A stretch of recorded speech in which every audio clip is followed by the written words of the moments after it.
What's up, guys? It's your boy Canon Corey, and I'm here with my girlfriend Kim. You guys have seen her in some of my videos. We've been traveling around the world. I think recently we went to El Salvador, to I think Gatlinburg, Tennessee, and then before that we went to Cancun. So we've been doing a little traveling. And since we're talking about traveling, and we're doing this travel channel that you guys have been checking out, I wanted to talk to Kim about passport bros, because I know this is like a huge trending topic in the world of travel, and I haven't even really talked to her about what it is. So I wanted to get like her real time response and her opinion on what a passport bro is. She's smiling right now because I think she thinks she know, but I'm about to like kind of break it down to her, and then we're gonna get her opinion. Okay. All right. So a passport bro is a guy that usually originates in like the United States, that travels outside the country to different countries like Dominican Republic, Belize, just outside the United States, sometimes in the Philippines and Bali and stuff like that as well, in search of women who they can marry and settle down with. Okay.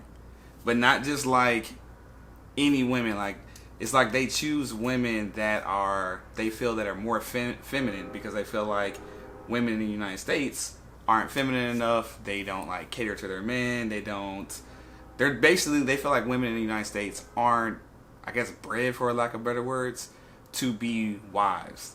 They're raised to basically be independent instead of being a wife, and they don't want to deal with that here in America, so they leave and go to other countries and they settle down. And they've been making a whole movement about it all throughout YouTube, calling themselves passport bros.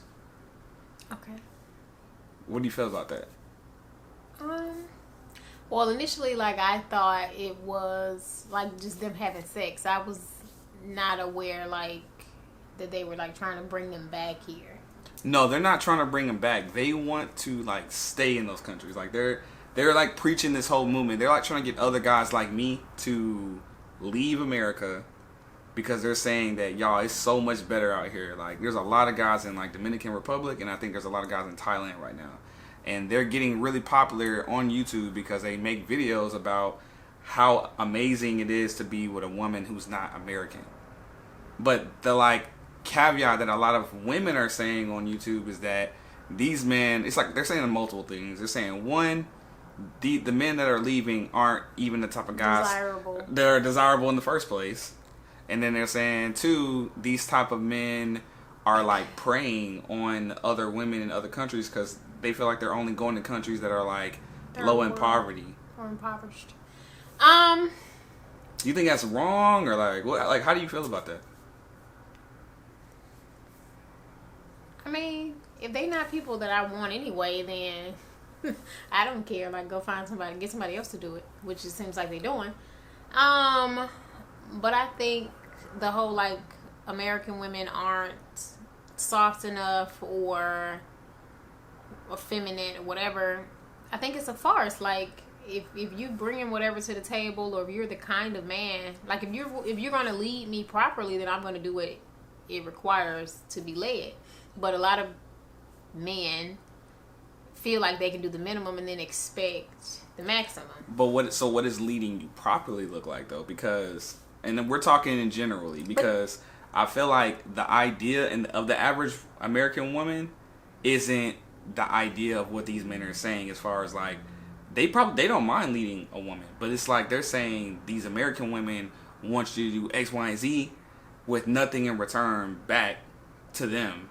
But basically, yeah, I could just have sex with you, but you're not doing anything else in this relationship, but you still feel like you deserve me to get you the moon and stars. So what is this woman from a one-bedroom shack in the Dominican Republic, or maybe not the DR per se, but they have some pretty like shady areas there. What is this woman bringing to the table? Because it can't be like, anything financially, because she's from a third world nation. So cooking, cleaning, bearing children. Yeah.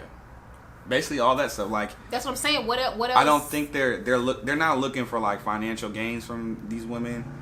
I mean, I'm sure that if the woman has her own money and wants to be with him, I'm sure they would probably still talk to these women. But I feel like the main thing they keep harping on is, you know, these women like to clean. They want to like be there and uplift you and like pretty much all those like things that like it's almost like the 1960s, 1950s type of attitude where they want women like that, like housewife women. I feel like it's not a fair conversation because the cost of living here versus the cost of living there is two different things. If you take an American woman and the household is able to be sustained comfortably, right, whatever that looks like, obviously it's different person on a case-by-case basis, especially geographically where you are. Like Mississippi isn't the same as living in LA or New York. Right. But if the household could be comfortable on one income, like it can be in the DR and some of these third world countries, El Salvador, Mexico, places in Mexico, I would be a whole hell of a lot softer if I didn't have to get up and go to work every day. And then, so then you get into like the 50-50 conversation or like the 60-40 or if it's genuinely 50-50, then it's 50-50. I go to work, you go to work. I wash dishes, you wash dishes sometimes. I cook, you cook, we clean because that's 50-50. I feel like the real conversation is a lot of men want 25-75, where your 25 is you bringing money into the house, and then my 25 is me bringing money into the house, and then the other 50 is me bearing the children, raising the children, getting off work, doing homework, cooking meals, doing all the things it requires to run a household successfully. And then I gotta lay down with all that said and done and be this sex goddess. Like, that's not 50-50. That's I mean, yeah, it's not necessarily 50-50 at all. I just think that I understood, like, so in the beginning, when, like, before we even started dating, like, you know, with me, I'm retired, you could say, at a young age because I went to the military. I have like a pension that I get every month. So that's like, it seems like a majority of those guys that go overseas are people like me, or or in better shoes, or they have their own businesses or whatever, and they can just money isn't really an issue with them. So they're going over here and they're making it seem like, well, all I want is a woman who just is going to love me and be with me, and that's basically all we need is like love and her helping out at the house. I'm gonna take care of the house, make sure the bills are paid, and then they're just saying like just the way these women are, and just in general, their personalities aren't aggressive. They aren't like demanding a lot of things. They're just happy with what's being brought to the table, and that's enough for them. They're not demanding a lot of things because they're used to having nothing. So that's where the predatory aspect of it comes into it, because they don't know that there's better. So they have nothing to compare it to. So you can bring the minimum to the table. I hate using that. So that, is like, that table. So? It sounds like you are saying that you agree with these guys then, or something, because like they're saying that that's the case. The women in America expect more for a lot less in return. I don't. Women overseas expect more for less in return. I wouldn't necessarily say I agree. Like, I don't judge anybody. Do whatever works best for you. The problem with any of these conversations for me is when it becomes negative or derogatory towards a certain group. So, i.e., black women or women, American women in general, or whatever. You can say that I prefer a Filipino woman because she's softer or kinder or whatever, and that's fine. Whatever your preference is fine, but you don't have to like tear down a whole demographic of women to get your point across. Like, it's not a comparison thing. Like, anybody with common sense would see, if you're not used to having two nickels to rub together, of course you're going to be excited by $1. But if I've had several dollars and I'm able to make my own dollars, you're going to have to give me a little bit more than $1. Yeah, there's definitely a lot of I would say, like, guys in this passport bros group movement that are like, it does seem like they're like degrading women in America. They're making women in America seem like pretty much there's no options here, like that they've tried to be with these women and all they want to do is take basically, and then in the end it's like they're taking, and it's not even for the promise of marriage, because these guys really seem to be harping heavy on like wanting to be married, and it just like seems like the women to them in America they don't want marriage. Is not something that they even want. And even if you do marry them, they talk about like how high the divorce rate is in America. And then another thing is some of these women who are from other countries have been kind of like lashing back at the women in America. Like I should have showed you some videos before this, but there's this one woman who I believe she's in like Korea or Thailand, and she pretty much made like a whole video about how she totally understands why these black women are getting mad, but she's like, well, but if you're getting mad that your men are coming over to get us, which is who she's talking about, the women overseas and stuff, she's like if you say you don't care because these guys are already undesirable type of men anyway, then why are you even getting mad in the first place? You're upset anytime anybody attacks you, regardless if it's unfounded. It's anytime anybody attacks you or your demographic or whatever, your first thing is to get defensive. Like that's just a natural reaction to anybody speaking negatively. Especially like no one anything is the same. Like no two black people are the same. No two Asian women are the same. I'm sure there's plenty Korean women over there hitting their husbands with shoes. Do you know what I'm saying? Yeah. So to lump everybody into, one barrel, American women aren't X, Y, and Z, that would piss a lot of people off because I'm not that way. My friends aren't like, I know people who aren't that way. So I'm looking at all of this stuff through a lens of like what my subset of my what's the word? Like, like my group, like the people I'm surrounded by aren't these women that these men seem to be describing. I will also say I think a really important part of the puzzle is not necessarily these, because like this is a new kind of topic for me, but men, it's not really fair to try to date like out of your league and then complain about the expectations that women in that league require, right? I feel like I need to play devil's advocate on that though. Okay. Because I feel like there are a lot of women who think they're in a higher league, and then they still like there's a lot of women who follow like the City Girls or Megan Thee Stallion or whoever is popping right at the time. They hear these lyrics about I get money from all these dudes and stuff, but they don't look like Megan Thee Stallion or City Girls. What they look like is maybe a 4 or 5 out of 10 at most, but they still are demanding the exact same thing that 10s are demanding. Did Megan Megan was cute before, but did the City Girls look like the City Girls before they were the City Girls? And no, Megan didn't either. I would know. But they scheming like, they were still scheming and getting money from dudes when they looked like their original selves. So JT went to jail for that exact thing. Okay. Right? Like, nah. I think it's in this instance. I think because men know, right? Like, when you got a 10 on your hand, like you see her walk across the club or walk across the restaurant, she's a 8, 9, 10. 8, 9, 10 women come with certain expectations, and they didn't get to be in 8, 9s, and 10s just solely based off of. Okay, well, hold that. Okay, so now that you make that point, you said these 8, 9, 10s come with expectations. Mm-hmm. But these guys, these passport bros, seem to be going to the Dominican Republic, the Caribbean islands, and then like the Thailand, Asian islands and stuff like that.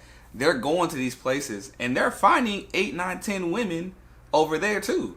But those women don't want the same things that the 8, 9, 10s want in America. And that's their point, is like, that's why everyone needs to become a passport bro, because why deal with women who are 8, 9, 10s, but they come with all these things, but when you can just go get a 8, 9, 10 in Mexico, and she just loves who you are because you just paid the rent and you love her. Are you pulling an 8, 9, 10 out of a shack? I would imagine that they are probably. Was this 8, 9, 10 pulling coconuts? Like selling coconuts on the side of the road? They probably were. They were. That's a completely different situation. And so what, I guess ultimately what I'm saying is these, because it doesn't sound like you're disagreeing. So I guess ultimately what I'm asking is, do you think that this movement is like are you for it? Like, are you okay with it? Are you for it? Because they're just they're saying, hey, I don't want to deal with an 8, 9, 10 who comes with all these things. I'm going to go find me a girl who picks bananas every day and she a 10, and I'm just going to start taking care of her and be the best thing since sliced bread. Pop up in her life and just start taking care of her. Is that okay? I agree with it. That is fine. The problem arises when you put down another group, because if you genuinely wanted that 8, 9, 10, or if you were genuinely happy with that 8, 9, 10, first of all, you wouldn't have tried to get one here and failed, and then had to go over there and do that. And then second of all, you wouldn't constantly remind anybody who will listen every chance you get that these women over here are better than these women here. It's given bitter. They do sound a little bitter. They do sound. I mean, I'm not. Well, the crazy thing about all this is, in the very beginning when I first heard about this trend, and I didn't fully know about what a passport bro was, I thought it was a positive thing. I'm like, oh, this is dope. Like, so you mean to tell me you can go to another country while you're visiting, not only just go there to like, oh, I bit my tongue, not only just to like see the country and see, like eat the food and stuff, but you can actually think about going there to meet someone like the love of your life. You know, I was looking at it from a point of view of like, I'm probably gonna meet someone else who's on vacation too, and we both like hit it off, and then now we're like a thing, and I go back to America, she's from another state, whatever, and we figure it out. These guys are talking about like, what shocked me was like they're talking about going to like, you know, Panama and staying in Panama because the lifestyle and the women just love you there. They love these black guys. They love these like American men. They love, you know, if you make like $2,000-$3,000 a month every month, that's all you need, and you basically can live like a king or queen. Like, there's people out there who have like 2-story houses that they're only paying $700 or $800 a month for, and these women are like, wow, like he came and took me out of the situation I was in and just taking care of me. So they're like loving them all over YouTube. Like, I gotta show you some videos when we go. That's fine, because it's mutually beneficial. And the crazy part about it is that's the same type of predatory behavior that these men seem to be describing, that the women just want X, Y, and Z, and they're in it for the money, or their intentions aren't true. This sounds the same. So I don't want to go back to my hut, so I'm gonna do whatever it requires to not stay. The hut, not the. I'm gonna do. You know, YouTube is international. I'm pretty sure it's not. Well, a hut, a shack, a shanty. It doesn't matter what you choose to call it. Think of like a Feed the Children commercial. That's not ridiculously impoverished situation. I don't think it's all, but I don't think it's all just I watched ridiculously. 90 Day Fiance. No, here's the thing.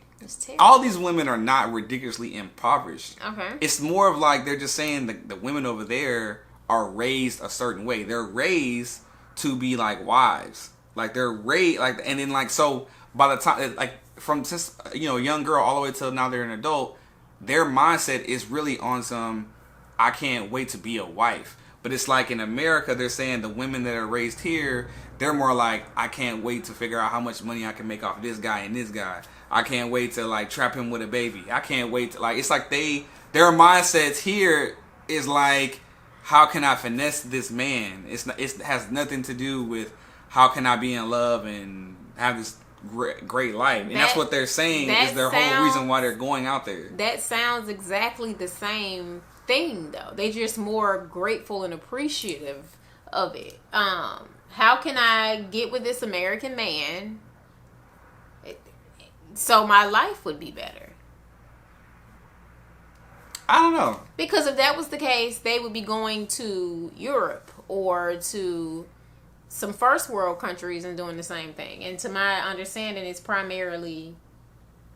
I don't know. I need to do my research on that. I think Thailand there are... is pretty like third world. But I think there's some guys that are going to Europe. And they're still even saying that women in Europe just think and differently and want different things than American women. Like everyone just across the board, all the men are across the board saying American women are just like the worst thing. Like the men need to do is build something, get some money in their pocket, and the minute they do that, just leave so they can go find their wife and then come back home. But like they're saying, don't like be with somebody who's been raised here. Well, this goes so much deeper than that then. Like, and you know, I'm all about like cause and effect and how did we get here? Like starting at the beginning. Who is raising these women this way? And why and media, social or media in general, like it has changed. You used to see like these families on TVs and movies and stuff like I would say in the generations before us. But now I would say starting with our generation and the ones that are below ours, it seems like most of the women are on this super independent path, which is cool to be independent, but I think the independency is starting to cause issues with these men who want to be in a relationship and like I guess be in a traditional like, hey, I'm the man, I do X, Y, and Z, I'm the head of the household thing. They're feeling like that they don't have a place, so they're just like, well, I'm just gonna leave and go to another country and find someone who's built for someone like me. And then they're getting attacked on social media or on YouTube mainly for being these passport bros. They're getting attacked for the negative stereotypes they're placing on American women. They're not being attacked for going and finding love in another country. Like nobody cares about that. Mm-hmm. You don't have to talk crap about me. Yeah, they're definitely. I don't know who was the first to do the first blow. I'm pretty sure it was some women who do the first shots. Like these guys are only going out here to just basically. I don't want to say rape, but like plunder, plunder and pillage other societies because they know that since we're more developed, they can go over there and be more impressive. But one thing I've always said is like, if you don't got the sauce here and you not pulling baddies here, I feel like your personality and all that stuff is only gonna eventually show itself once you go overseas, and you're gonna be a lame over there as well. If you lame here, you're gonna be lame there. Just because you got money here and you're lame, don't mean that because you got money over there, you ain't gonna be lame. You still gonna be lame in my book. That's why I've never considered myself a passport bro. Although I love everything else that has to do with it. I love the traveling aspect, the cultures, the food. I love all that type of stuff. But when it comes to trying to if my sole purpose is to leave the country so I can go find someone to be in a relationship with, I feel like that's outlandish to me. There's plenty of beautiful women here in America. And I don't know. I think my 2 cents is if y'all feel like y'all need to leave, then leave. But don't discount that there's women here in America that you can still be in a relationship with, and a healthy one as well. That's my opinion. Yeah, I think I made my point. Like I don't have a heaven or hell to put you in, and as long as nobody's being taken advantage of, everybody is a consenting legal age adult, then do what you so please. But if it's truly what you say it is, that you found somebody, then I don't need all the backstory about how you tried to date 50 women here and it didn't work out. It's irrelevant. You love your wife and y'all live in Thailand, and that just is what that is. It doesn't require a whole bunch of X, Y, and Z and Y's if that's truly what it is. Well, so if you're giving me a bunch of backstory, then it's probably a farce. You're lying. You would rather be in America with an American woman. You just couldn't find nobody to rock with. Well, I want to see what y'all's opinions are.